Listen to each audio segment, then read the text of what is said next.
গাছ থেকে টাটকা ফল পেড়ে খেতে কেমন লাগে সবাই বলো। নিশ্চয়ই খুব ভালো লাগে।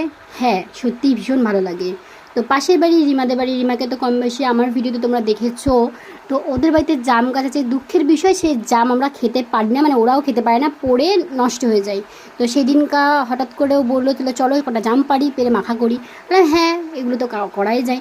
তো ওই জন্য ও জাম পাড়ছে আর আমরা সবাই মিলে, মানে মেখেছে ওই, আমি একটু ধুয়ে দিয়েছি একটুখানি, আমি সেরকম কিছুই করিনি।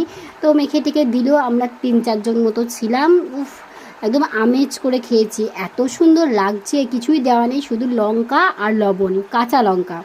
তো এটা খেয়ে মানে এত ভালো লেগেছে, নেক্সট দিন আবার খাবো। তো তোমরা যারা জাম পছন্দ করো তারা অবশ্যই জানাবে যে কেমন লাগলো ভিডিওটা। আর আরেকটা কথা, যাদের ডায়াবেটিস আছে, প্রেশার আছে, তাদের জন্য জাম কিন্তু প্রচুর উপকারী, আর বিশেষ করে রক্তর জন্য জাম খুব কাজে লাগে। তো আবারও বলছি, কেমন